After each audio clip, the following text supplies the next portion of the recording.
আর্থিক সংকটে থাকা শরিয়াভিত্তিক ৫ ব্যাংকের পরিচালনা পর্ষদ ভেঙে দিয়েছে বাংলাদেশ ব্যাংক। একই সঙ্গে ব্যাংকগুলোকে অকার্যকর ঘোষণা করে নিয়োগ দেয়া হচ্ছে প্রশাসক। বিকেলে মতিঝিলে বাংলাদেশ ব্যাংকের governor doctor Ahsan H Mansur এই ঘোষণা দেন।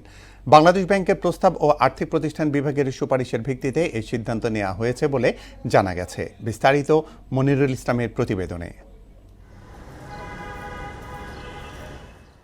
পতিত আওয়ামী লীগ সরকারের আমলে দুর্বল ব্যাংক একীভূত করার সিদ্ধান্ত নেওয়া হয়েছিল।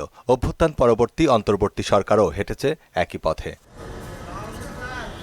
অবশেষে কার্যকর হলো সেই সিদ্ধান্ত।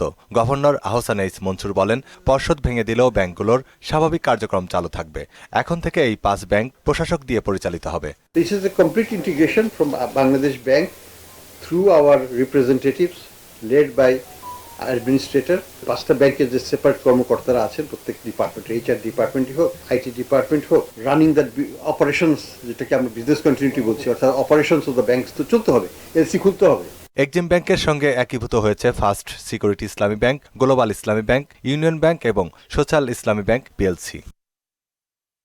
ব্যাংকের জনবলের বিষয়ে গভর্নর বলেন, এখনকার জনবলই অব্যাহত থাকবে, কেউ বাদ পড়বে না এবং সবাই আগের মতোই বেতন পাবেন। জনবল আছে, সেটা অতিরিক্ত হলেও এই ৫টা ব্যাংকে যে ৭৫০ ব্রাঞ্চ নেটওয়ার্ক আছে সেগুলোর মাধ্যমে আমরা এটাকে রিডিপ্লয় করতে পারবো। সরকারি ব্যাংক হিসেবে বেসরকারি ব্যাংকের মতোই চলবে, সরকারি পে স্কেল ইত্যাদি এখানে আসবে না। যারা যে বেতন পাচ্ছেন তারা সেই বেতনই বর্তমানে পাবেন। গ্রাহকদের আমানতের বিষয়ে ডক্টর আহসান এইচ মনসুর বলেন, চলতি মাসের শেষের দিকে একীভূত হওয়া ব্যাংকের গ্রাহকদের টাকা ফেরত দেওয়ার কাজ শুরু হবে। তবে তারা একবারে ২ লাখ টাকার বেশি তুলতে পারবেন না। যদি আমার এখানে ২০০ কোটি টাকা থাকে, আমি যদি কালকে যে বলে আমার ২০০ কোটি টাকা দিয়ে দাও, তাহলে সবাই যদি এসে লাইন করে দাঁড়ায়, কোনো সময় কোনো ব্যাংকই পৃথিবীতে টিকবে না।